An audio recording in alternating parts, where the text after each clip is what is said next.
Hi everyone, my name is Sara.bridget. Today I'm going to show you a really quick way to get ready in the morning for a simple fresh-faced look that won't take too much time.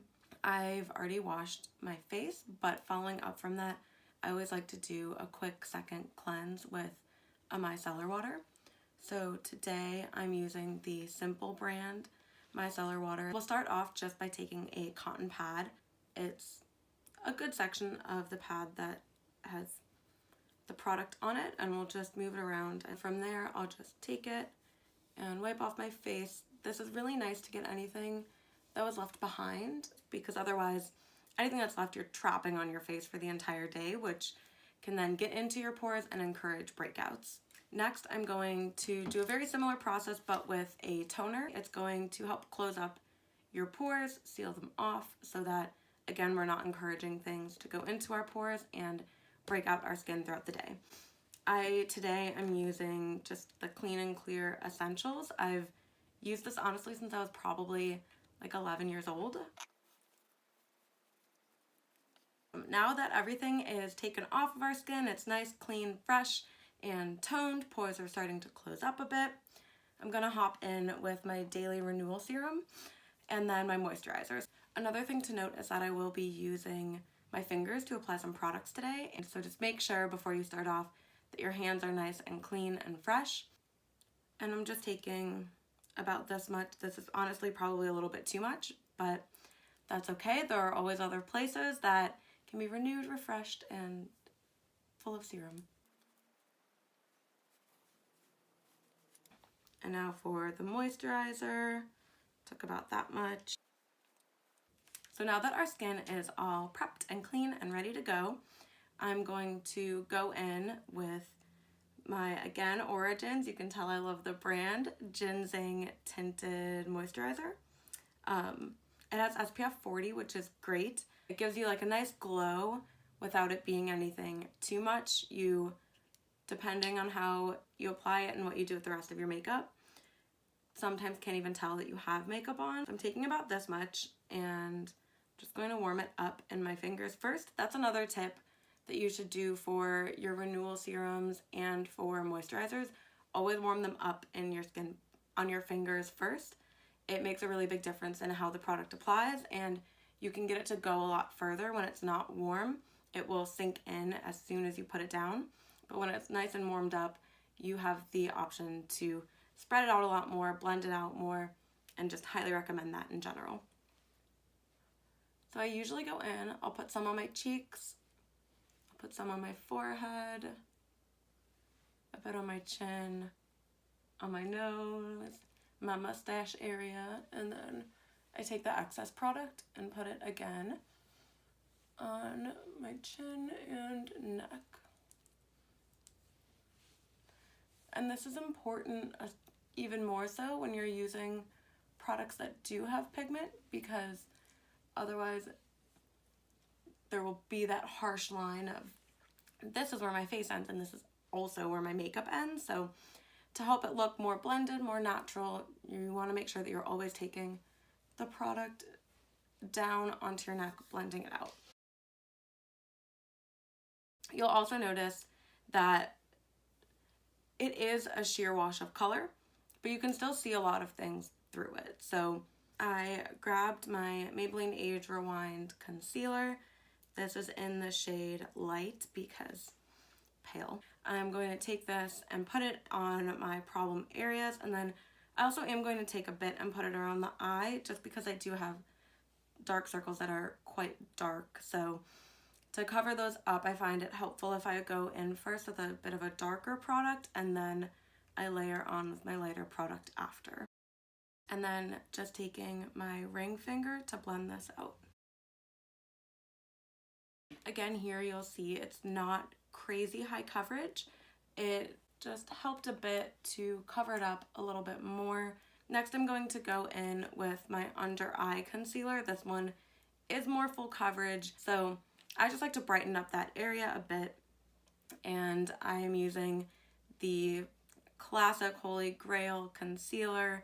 It's the Tarte Shape Tape, and I have it in the shade Fair Neutral. It's quite light and quite full coverage, so since we're doing a bit more natural face today, I'm not going to use a ton of product. I'm going to go in with a pretty light hand and blend it out, and then if it seems like that didn't cover enough area, I'll go back in with a bit more product. But throwing this on under my eyes and bringing it down a bit on both sides, and then I like to use the back of the doe foot applicator if I run out of product on the front, because getting more product off without having to redip as much. And then going back in, I don't need a ton more, so I'm not going to stick it all the way into the tube. I'll just use what is left at the top here by going in part way, and then do a tiny bit still on my forehead, on my chin, right above my mouth, on my cupid's bow, and then down the bridge of my nose. This is partially for concealing for under my eyes, but it's also going to be used in the other areas to help add some dimension to my face with highlighting and contouring. This is the highlight shade.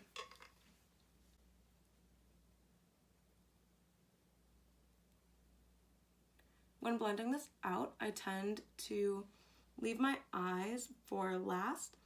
If you let the product sit there a bit longer, it will blend in, start melding in with your skin a bit better, and I find that I have better coverage and the product is a bit tackier, so it sticks better and provides a bit better coverage when I go about it this way.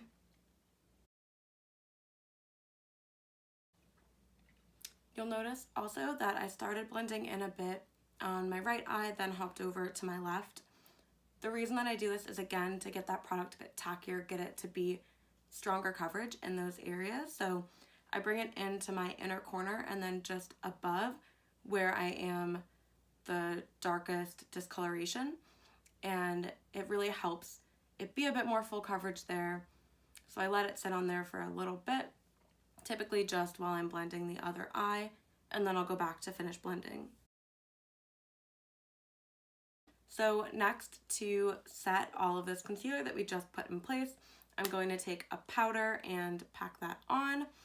I am using the Coty Airspun powder in, I think it's just the translucent one, yeah, translucent. I'm going to take my Morphe E48 brush. This one's really nice because it has this, it tapers and it lets you get into the inner corners really easily. However, I understand that if you're a beginner for makeup, you quite possibly don't have a variety of brushes, and that's okay. I used to, when I was first starting out, use my big fluffy powder brush and just pack it on there. It's not as great of coverage. I would have a bit more creasing, which is why I do like using this brush when available. Work with what you have. You don't need to go out and buy a ton of brushes to make a nice look. And now also, since I've been talking for a bit, I'm just going to check to make sure that I don't have any creasing already on my under eye area. So if I do, I'll just go back and re-pat it out with my ring finger.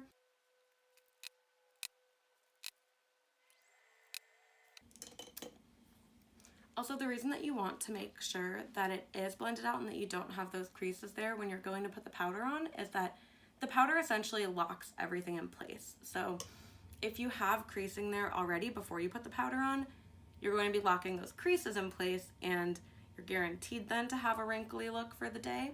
So if you want everything to look smooth and fresh, that is when I recommend make sure that you go in, blend out those creases before you put the powder on.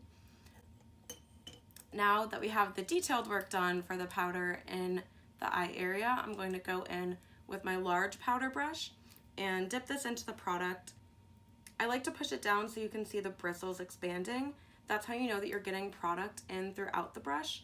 That's the way the brush works, is that the bristles and the spaces between the bristles get filled with that powder, and then when you're putting it on, you're transferring it then to your face. When you are doing this, a lot of people will go in and they'll just wipe the brush all over their face. You don't want to do that because since there's a liquid underneath there, going in with a really heavy hand and putting pressure on can actually move the foundation concealer that you've already put in place. So I recommend, I usually go in and I pat first, and then I will swirl it around, but when I swirl it around, I make sure that I'm using a really light hand and not putting too much pressure on. A quick way to help make sure that you're not putting too much pressure on is if you hold your brush by the end, it just makes the brush move around more easily, whereas when you're up close, it's really easy to press really hard and do damage to the makeup that you've already put in place. And usually when I'm picking up my powder and putting it on, I end up doing a re-dip for about every quarter of my face. So I'll do my right cheek area, left cheek area, forehead, and then nose and chin. And those are how I separate it out. And then I will do another one for my chin, my underneath chin, and my neck.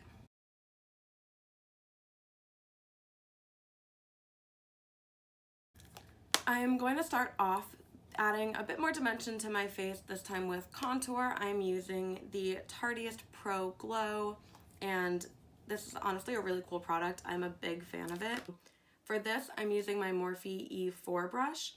It is a nice tapered contour brush. It helps you really get into the areas of your face that you want to have contour on. Again, that being said, if you're not going out buying a ton of different brushes, if you have a simple blush brush in your kit, you can also use that. Just, it'll take a bit more work on your end of making sure you're blending, putting it in the right spots. You can also take your big fluffy brush, and if you are doing that, I recommend pinching the base of the brush, which will cause you to likely put more pressure on your face. So again, just be really aware, cognizant of how much pressure you're using when you're putting it on, but it can help you get into that area. So I'm going to dip in, get a bit of powder on here. I do a few taps and then knock off any excess. And then I'm going to take this and put it right underneath my cheekbone, making sure that we're not putting it down too far. You want to make sure that there's an area here still that is your foundation color, your skin tone, but going in just under here. And what's nice about this is that you can almost, if you have a divot here, put it in underneath and up. That's where you want it to be, because that's where your natural shadow would fall if you did have cheekbones that were popping. So now that my brush is pretty cleaned off, I'm going to go in and blend it out. This time a bit less precise. You're not necessarily going right in there. You still want it to be focused there, but using back and forth and upward motion. So if you're going to be making a circle, circle this way to help lift your face a bit more. Then I'm grabbing a bit more product, tapping it off, and I'm going to go in for my underneath the chin contour. When you're doing this, it's important to take underneath your chin and make it almost a triangle if you think about it. So from your chin here and then outward, this is the area that's most likely to be showing. If you have any extra fat being stored there, it's going to fall typically into the middle and then work its way out toward the edges. So concentrating your underneath your chin contour to the center here is really going to make a difference. I'm going to go back in with only a little bit of product here and go around my temples and then the top of my forehead.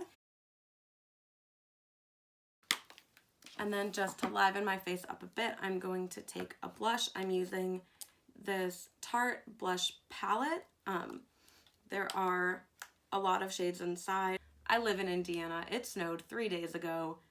I'm excited for the fact that we are not close to freezing temperature right now, so I'm taking advantage and using a fun colored blush today. I'm gonna go in with Surreal down here.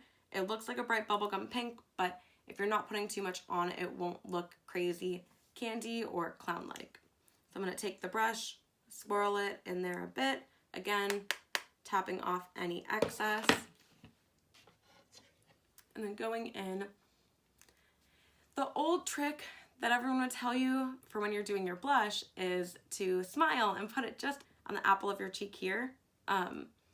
That's not cute. It's going to, when you stop smiling, drop down and pull your face down. So the other thing that you want to do is pull your blush upward. You want to make sure you're putting some on the apple of your cheek because that's the part that would normally get rosy, but you also want to extend it up to make sure that you are lifting your face and you're not making it sag down.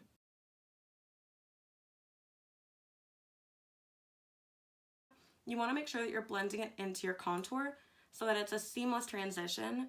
Once you put on a highlight, which is going to be a lighter color, you don't want your face to look like Neapolitan ice cream. You can very easily do that if you're not blending well. You'll have your stripe of white for the highlight, pink for your blush, brown for your contour, and it does not look cute. So making sure blending is key here. For today, I'm taking this Kylie eyeshadow palette. It works really well for a quick, simple, everyday look, but there are enough shades that you can also go in and make something really dramatic. I'm going to start off with this just flat eyeshadow brush and then just lay the lightest color. This one in the corner. It's a bit of a cream shade all over my lid. Again, tap off any excess. This is what's going to help you not get extra powder underneath your eye that does not need to be there. Next, I'm going to grab another brush. It is quite fluffy, quite big. I'm going in with this shade here. It's a nice, really light tan color that isn't going to show up too much. I'm dipping this specific brush in. I tap it on this side, tap it on this side, and then also go straight down. You're going to take this and put it pretty much right in your crease, and then because we made sure that we had product on both sides of the brush, it's going to naturally fan it out a bit wider than your crease, so a bit more onto your lid and a bit above your crease. Now that that's in place, I'm going to go in with this more espresso colored shade, and it's going to make it a bit dramatic, but again, I'm going to use a light hand, so hopefully nothing too crazy. So this time I only picked it up on one side of the brush, and I'm going to tap it off. Then taking this, I'm going to place the brush on the very outer edge of my eye here and pat it a few times first, and then I'll start to move it around in a V shape to start blending that out.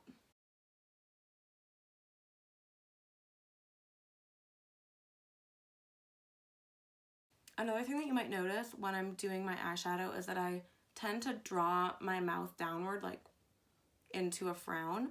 What this does is it helps tighten up your skin here so I can get in and place my product more effectively. So now that I've finished that, this is a step that I often will skip in my routine. However, it does make a really, really big difference when you do it. So if you have the time, if you have the minute, I'm going to go in and just put a quick color on the outer edge of my eye. So dipping in, again, I got both sides of the brush there and tapping off excess.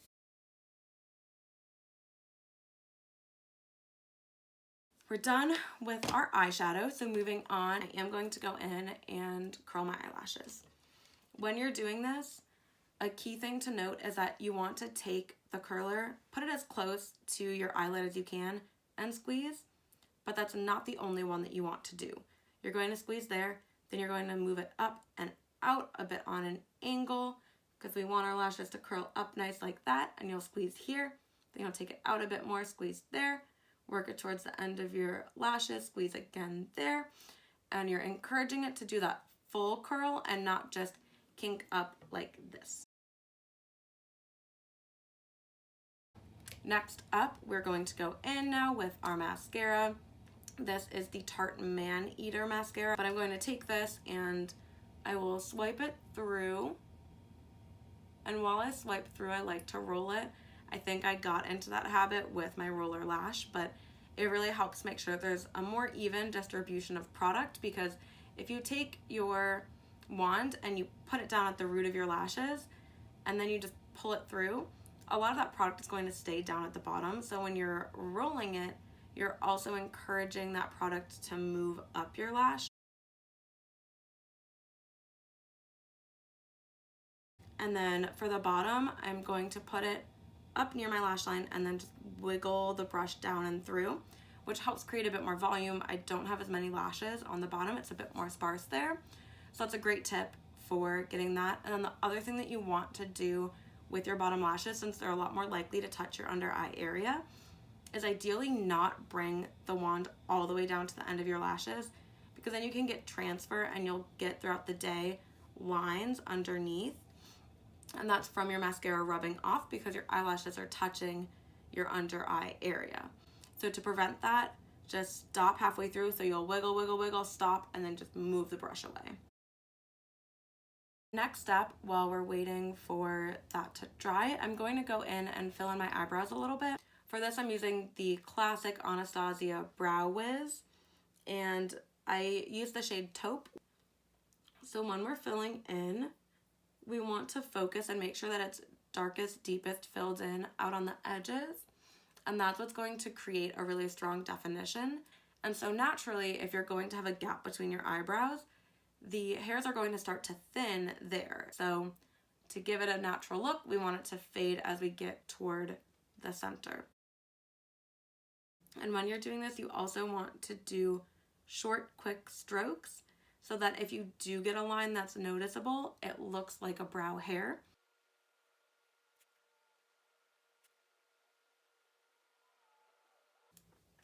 Now that that's all filled in, I'm going to go through and brush my brow hairs out. That's the cool part with this product, is that it does have the eyebrow spoolie built in on the other end. Most eyebrow products will have that, but it's really nice because you want to make sure that all your brow hairs are laying in the right places. And then I also like to use this if there are any harsh lines that I've created. It helps to blend those out a bit. I'm going to take my continuous setting mist. This one is from Morphe. What I like to do with this is then go in and put on my highlight after. If you go in and you spray it on while it's wet, you can get more pigment, more density of that product. Because I want to work quickly with this, I'll give you a quick intro to the highlight that I'm using. This is the Becca highlight in Moonstone, and this product, while you can build it up, tends to give you a look on the more natural side. And also to apply this, I'm going to be using my Morphe M501 brush. It's nice because it's fluffy, so you can use it to blend out, but it also is a smaller brush, so you can make sure that you're putting it on in the right place.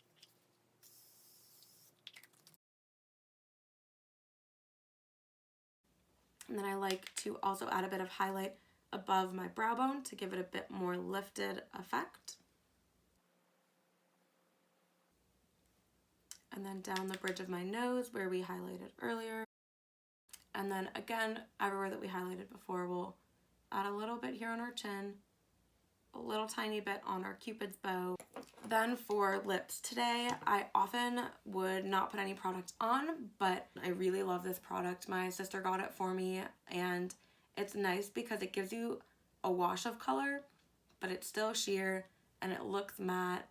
This is the Victoria's Secret Velvet Matte Sheer lip color, and the shade is Secret Lover. And taking this, I'm not going to be too crazy about making sure that it's precisely on my lip line. Because this is really sheer, it's not a staining product. I personally just wipe it on really quick, and then I go back with my finger and do any touch-ups as needed.